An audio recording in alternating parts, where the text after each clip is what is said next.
Because also you don't want to have a bad experience with that inspector, and then it goes and falls back on the real estate agent. Like, you told me that this inspector was good and he missed this and he missed that and he missed, you know what? So you want to kind of like alleviate all of that in the future. Not that it happens often, but it can happen, right? Greetings, family. This is Franz Rencourt Jr. with the FJD team and Samson Properties, and I'm here to give you 5 things you need to know about home inspections. Now, home inspection is pretty much you hire a service and they'll come to the home that you're interested in purchasing, and they will go throughout the property and inspect the mechanical, structural, appliances, electrical, plumbing, roof, basement, all different types of aspects of the home to make sure that you're getting a quality home and you understand what are any type of issues, if any, that's happening with the property prior to you purchasing it. Number 1, the first thing you want to do is you want to interview at least 2 or 3 different home inspection companies prior to you choosing one, right? And the reason you want to do that is you want to get an idea of price, you want to get an idea of the different services that they perform prior to you just settling on one. If you're working with a real estate agent, the real estate agent can definitely refer you to at least minimum 2. So I would take the referrals from the real estate agent, and then I'll just go on Google on my own and Google up home inspection companies in your area, and then just pick one. And what I will do, I will take those 3 and go visit their websites, or you can call, ask questions before settling on the one that you're going to go with. You never should let your real estate agent just send you one. It's like, oh, I've used this guy all the time. Definitely use this guy. He's good at what he does. You can take that recommendation into consideration for sure. But ultimately, you want to be the one that picks, as the buyer of the property, you want to be the one that picks the home inspector, right? Because also you don't want to have a bad experience with that inspector, and then it goes and falls back on the real estate agent. Like, you told me that this inspector was good and he missed this and he missed that and he missed, you know what? So you want to kind of like alleviate all of that in the future. Not that it happens often, but it can happen, right? So at the end of the day, you're the one that's purchasing the property. So you want to be able to do your own research and pick the home inspection company that you feel fits you best and fits the services that you want to have done on the property. Now, number 2, you want to schedule the home inspection within the first week of you getting a ratified contract. Now, a ratified contract means that you, as the buyer, and the seller agree to all the terms and prices of the deal, right? And that the last person to sign, that is the ratification date. So if Marsha signs on October 1st that, you know, I want to purchase this property, and then the seller signs on October 3rd, I agree with all of these terms, then the ratification date is October 3rd, right? So you want to be able to schedule that inspection within the first week, because the inspection is a contingency on the contract. If you do this home inspection, right, and something comes up that is a complete deal breaker, then you want to get out of that contract as soon as possible, so not to waste your time or the seller's time, right? So you want to schedule that. Usually I like to schedule home inspections within the first 5 days, right? So if I'm doing a contract, if I'm writing up the offer, I'm going to put on there, we'll have the home inspection done within the first 7 days. I'm going to send 2 or 3 different home inspection companies to the buyer so that they can make the decision, call up, do their research quickly, and they could choose one home inspection company so that I can give them a call and schedule the appointment as soon as possible, right? Because we want to have time to get the home inspection done and also get the home inspection report back as soon as possible, right? So we want to have all that done within at least the first 3 to 4 days, really 5 days, so that once we get the report back, We can review the report, and then also if there's anything that needs to be done, and 99.9% of the time there's something that needs to be done, uh, put it on the home inspection report and repair addendum, send it over to the seller. We have to get all of that done within the first 7 days, right? So that the seller can respond and say, okay, you know what, that's fine, I'll get all of this done. They sign off on the repair addendum, and then boom, they have to get all of that stuff done prior to settlement. Or if the seller is like, I'm not doing any of this, and sends it back to you, and you have to make the decision now if you want to let this house go and move on to the next one. So that's why you want to get these things done quickly. Okay, now you may look at it as, dang, I just spent $400 on a home inspection, and that's a waste of money. Really, it's not, right? A home inspection is probably the most important money that you're going to spend in this process, in this home buying process, right? And the reason why is you could see a house that looks like the house of your dreams, but there's a crack in the foundation, or it might need a new $15,000 roof that you cannot afford and the seller is not willing to fix, or it needs a completely new HVAC system. There's all different types of things that could come up on the home inspection report that you paid $400 to $500 for, that will save you tens of thousands of dollars in the future after you purchase the property. So never look at it as a waste of money. Look at it as, whew, I'm glad I got that home inspection report. Now, number 3, you want to be present at the home inspection, right? I know a lot of times we're busy, but you really want to be there when the home inspector is there. So, because that's going to really be the time where you're going to get a little bit more familiar with the property. I'm not saying that you have to follow the home inspector all around the house, because usually home inspectors don't really like that, right? They like to go around the house, unattended, so that they can do their thing. And then once they go throughout the whole property, then they'll walk you around the property and show you all the problem areas.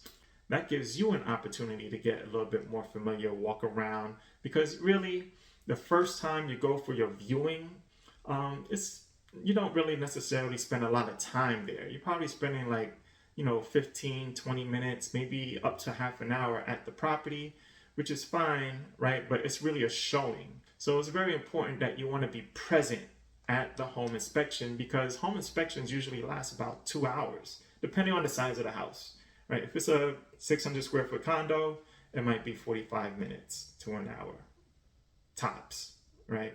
But if it's a 5,000 square foot house, then the home inspector is going to be in there for at least 2 hours, maybe more. I've been at home inspections 2.5, sometimes 3 hours, depending on the condition of the home.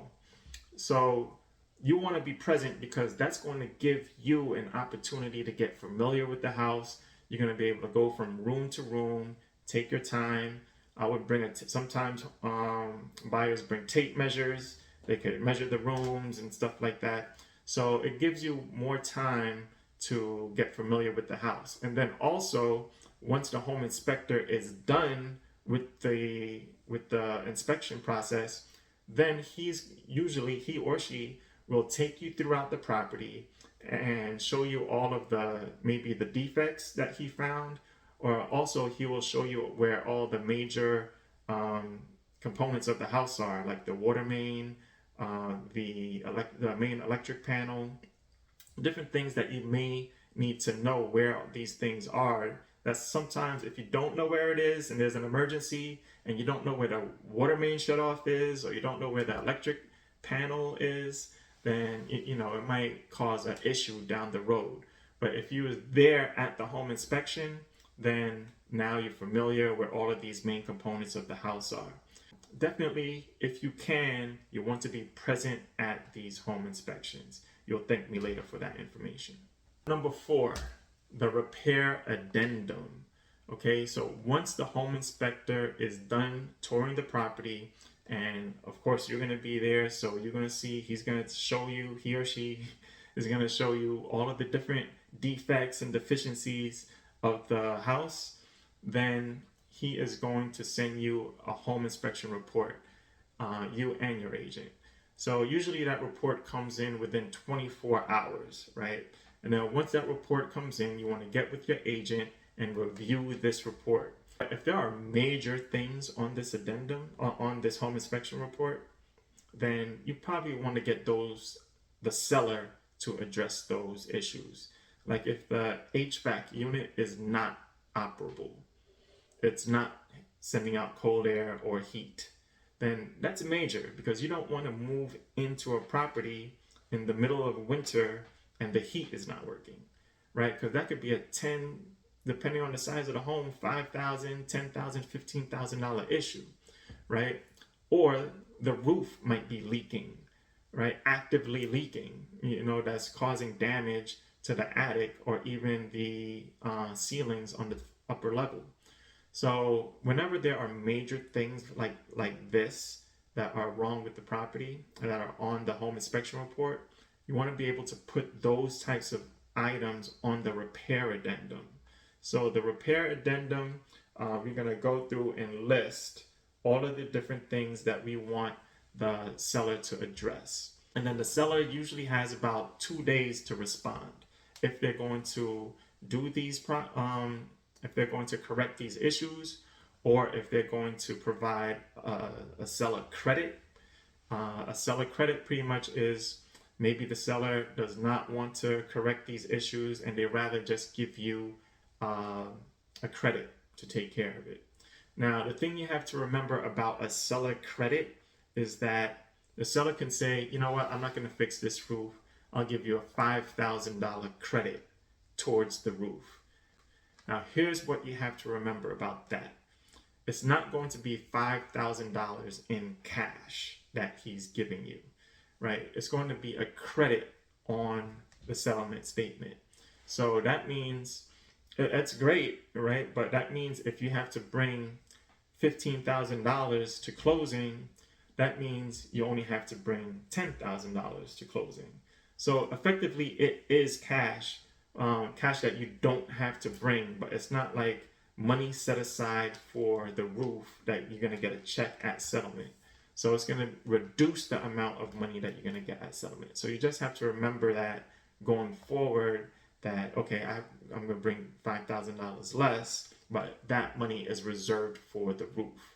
The repair addendum is a very important part of the home inspection process, right? So you definitely want to take that home inspection and figure out what you want the seller to repair, put it on the repair addendum, and then send that repair addendum along with the home inspection to the seller agent. And then 2 days, the seller has within 2 days to respond. And once that response comes back, then we take it from there. Now, number 5, the final walkthrough. Now, the final walkthrough is the walkthrough through the property prior to settlement. You get your home inspection done within the first 7 days, right? You put together your repair addendum, and the seller says they are going to complete all of the repairs. They're going to put in a new HVAC unit, they're going to repair the roof, they're going to fix the leaky faucet, whatever it is, right? The seller said that they're going to repair all that stuff, and they sign off of it, sign off on the addendum, the repair addendum, and send it back, right? So now we could go on to the next phase. But prior to settlement, we are going to go back to the property to make sure that all of these repairs have been completed. If we went in there, the morning of settlement, and we find that the HVAC is still not working, the roof is still leaking, now we're in a position where we have to extend the settlement date because the seller, something happened, the seller waited till last minute to get things done, the person didn't show up, and then this, that, and the other. So now we have to push back our settlement to give the seller enough time to get all of these things done. So it's easier if we just do this final walkthrough about 5 days, the latest 3 days before settlement, so that we could find out that these things haven't been done, and still give the seller enough time to get these things complete, so that we could go back maybe the morning of settlement or the day before settlement re-inspect the property, make sure everything is done so that we could go ahead with our closing date. So those are 5 things that everyone should know about home inspections. So hopefully this information was good for you. Make sure you like this video. Make sure you subscribe to my channel so that you can get more information on real estate and purchasing and selling your property. Franz Court Jr.